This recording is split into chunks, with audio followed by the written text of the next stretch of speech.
Hi, I'm Jay Andrews with Laguna Tools. Today we're going to do a setup video for you on our new BFlux dust collection system here.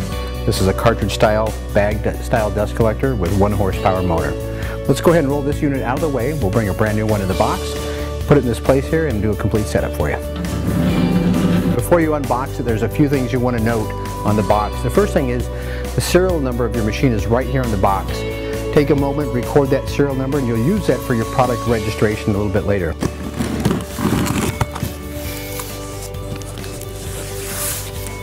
Okay, so we've got our box open up. The first thing that you want to get out is the owner's manual. Take a moment to open up the owner's manual, read through it, and follow all the instructions that are outlined in the manual. All right, let's grab the base and remove this and set this on the bench. This is one of the side support pieces.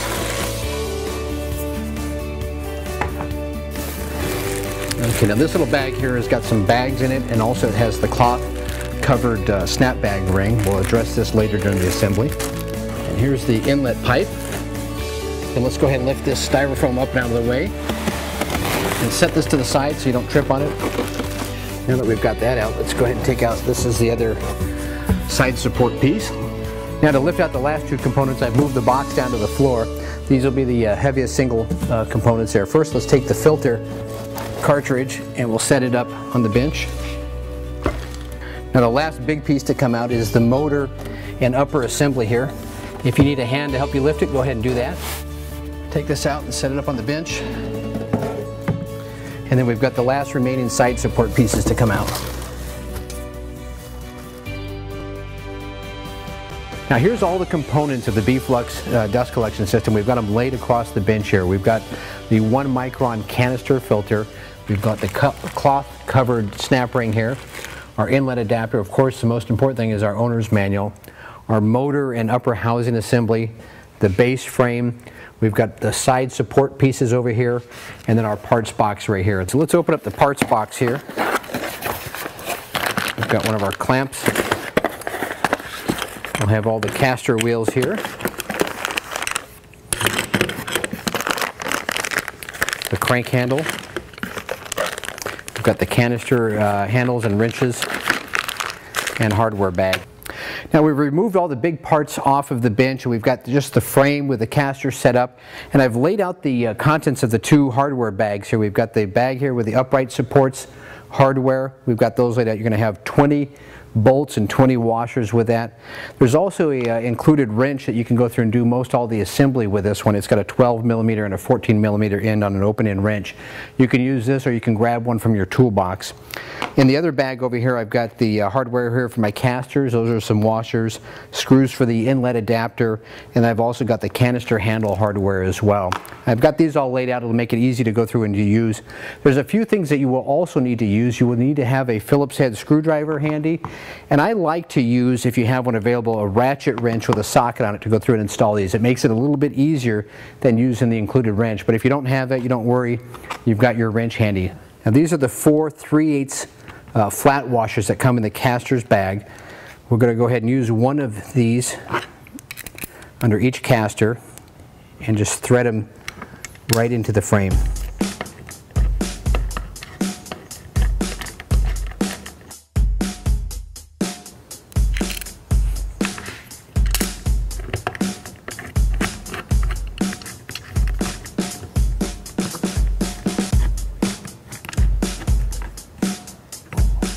Now using the supplied wrench, use the 14 millimeter end and secure those casters in place so that they don't come loose.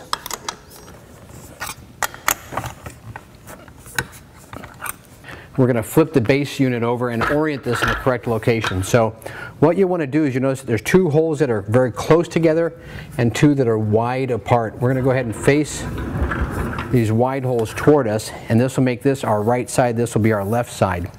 The thing I also like to do is to kind of immobilize the base here a little bit while I'm doing assembly. Now we've brought the side support brackets over to the bench. I've got those laid out. I've got 4 bolts laid out, and I've preloaded the washers on them. You'll want to take note here that on the back side of these pieces, they're marked L and R, and I've laid them out on the bench with my left and my right in the correct position. So these are the long support brackets. Let's go ahead and take the right side and we'll bring it over here to the right side of the base and start bolting it on.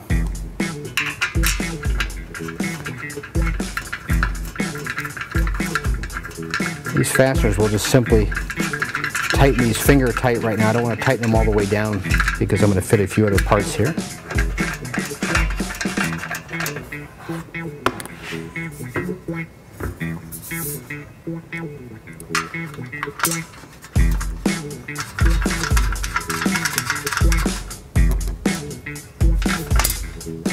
Now that we've got the two tall support brackets in place and just finger tight, we're going to use the small support brackets next. These are also marked right and left. Let's go ahead and grab the right side and hold it in place up here, and we'll grab some of our fasteners and put them in from the top first. Now it's time for the bottom ones. Go ahead and align this, and again with it finger tight you should be able to move it around in place correctly to be able to start your bolts. Now we're going to repeat the process for the other side. Remember, the sharp angle goes up, and we'll get the bolts in and leave the side loose as well. Now that we've got all the side support brackets in place and still finger tight, let's go ahead and grab the support plate along with the 4 bolts and bolt it in place on the back here. Now that we've got the side support brackets and our tie bar in place here, I'm going to go through and lay this on its side. This will make it very easy for us to go through and put the upper housing and motor assembly on it without having to lift and hold things up in the air. And we'll bring this in place. Now if you're unsure about this, or if this is too heavy for you to handle, you can undo this series of bolts and take the motor and impeller out of the way and then reinstall it later. I think most users can go through and put this together without having to remove it, but if you needed to, you can certainly go through and remove all these bolts. Now that we've got this here in place on its side, I'll bring my base assembly up and line it up with these holes that are up here, and then we'll bring the bolts in and begin to get this tightened down.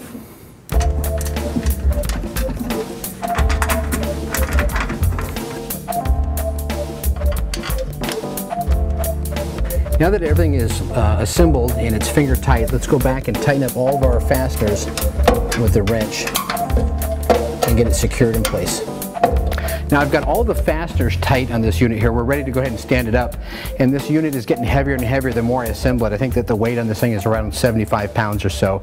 So if you need a hand right now, have someone help you lift it up.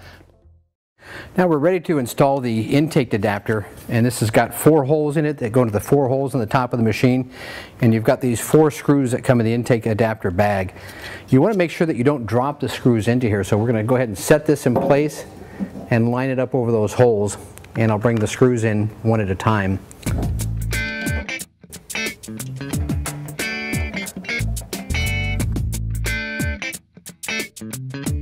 Now that we have the intake adapter in place here, go ahead and center it and tighten these down with a screwdriver. And be careful not to over tighten these and strip it out or crack in the plastic. Now we're starting to get this thing together, and it's starting to look like a nice dust collector here.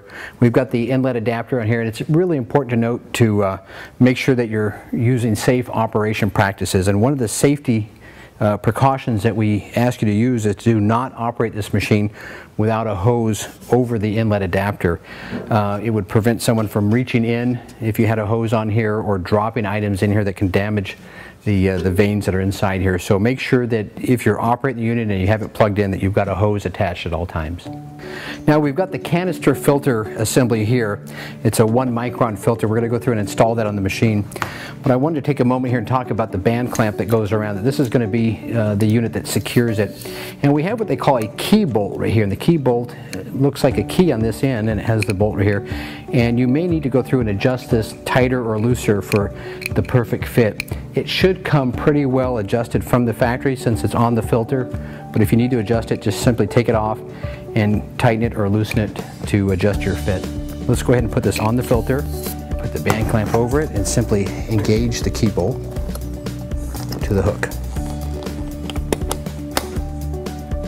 Now that we have the band clamp in place, let's go ahead and lift up the filter cartridge and set it up on top and begin fitting it down to the framework of the machine. You want to make sure that it slides down over the lip. And once you have it in place, you can actually index this and turn the band clamp to the desired position. You want to make sure you have a good seal all the way around by pushing down on the filter, make sure that it's all the way down. And then once you have it in place, you're going to tighten down this band clamp, and I'm going to run mine toward the side of the machine, but you can index this any place you want to around the perimeter. And we'll go ahead and line that up, and then just simply put the tension on that, and it should lock over. And if it doesn't seem tight enough, come through and adjust that key bolt, but that's pretty good in that position here. If you really wanted to, you can actually add a lock right there. It's got a position to add a lock right over the handle so that it doesn't spring open. Now that we've got the 1 micron filter cartridge in place, we're going to go through and install the bag. We're going to use this cloth covered snap band ring to lock the bag into place. The machine will be supplied with 2 bags. You're going to use 1 bag and you're going to save the other one for a spare. Let's go ahead and dry fit the snap band ring into place so you can see how it works. So the snap band ring is going to fit up inside the housing. You can see that there's a lip right here, and it's going to fit right inside this area. And when you fit it in place, you're going to put it in place, and you're going to bend this ever so slightly and let it snap into place up into this groove or into this channel on the upper housing assembly to lock your bag in place. And then when you need to dislodge it, you can pull this down and out to snap it out of place. This is felt covered so that it helps to prevent any dust from escaping the unit, and allows you to hold the bag in place very well. Now, to prep the snap band ring and the bag for assembly, we're going to insert this through the center of the ring, and then we're going to fold about 6 inches of the bag over the ring.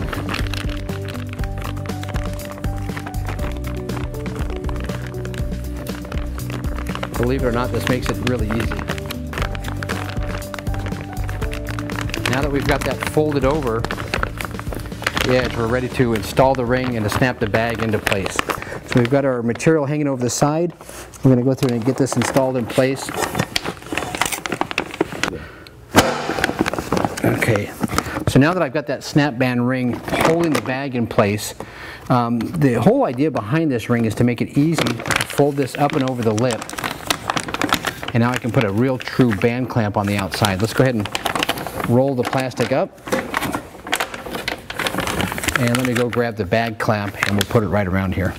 So take the band clamp and put it around your bag, up and over the edge here. So line up this metal tab right between the buckle. Engage as much of this as you can, and then apply tension and snap it in place. And this spring will actually apply the tension. Now that bag is firmly locked in place, and it's not going to go anywhere. One of the great features about this canister filter is the ability to clean it, and we do that using this handle. It installs on the top, and then we use the washer and the bolt to go through and secure this in place. Secure it with a wrench, and it's ready to use. Now that concludes the assembly here of the BFlux dust collection system. Now you're ready to plug it into 110 volts and turn it on with the switch right here. If you need any more information on the BFlux or any of our dust collection systems, go to our website at www.lagunatools.com or give us a phone call at 800-234-1976. Thank you.